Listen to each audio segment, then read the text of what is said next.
Yaxşılıqlarımı minnət qoymaqla aradan aparma. Çünki adam yaxşılıq eləyir, sonra minnət qoyursa hədər oldu heç.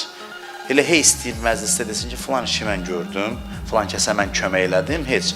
O, əgər özünü göstərmək üçünsə, bayaq dedim, bəzən əməlli təbliğ eləmək üçün onu aşkar eləmək lazım.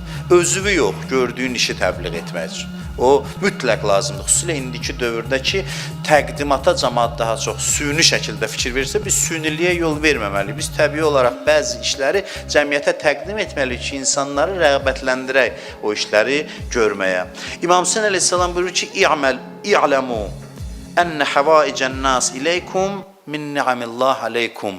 Bilin ki, cəmaatın sizə olan ehtiyacı Allahın sizə olan nemətlərindəndir. Cəmaat sənin üstüvə gələndə ehtiyac üçün qəmlənməyə, kədərlənməyə yenə gəldi. Bezmişəm. Belə bezmədi. Bunlar hərəsi bir neymətdir. Allah səni sevib ki, cəmaatı sənin qapıva göndərir. Əlindən gələr kömək elə, eləmirsənsə eləmə, amma narahat olma. Yaxşıdır ki, cəmaatın ağlına sən gəlirsən. Bəli, məsələn, onun içində 5-i də su istifadə edəcək. Onlar da gərək eləməsin. Adam var, meçiddə gedir, görüm ki, kimin imkanı var, sonra yaxınlaşım, nəsə istəyim ondan.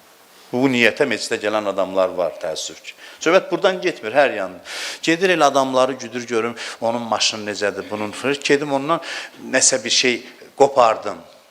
Bu məqsəd üçün gedir. Bir də var, yox, insanlar gedir elə bir-birindən tanış olur, bir-birinin əli ilə müəyyən işlərini həll edir. Elə bu dindar cəmiyyət belə olmalıdır. Bir-birinə dəstək olmalıdır, yardım eləməlidir və təkcə bir-birinə yox, xalqa, millətə, hər kəsə bu işi görməlidirlər.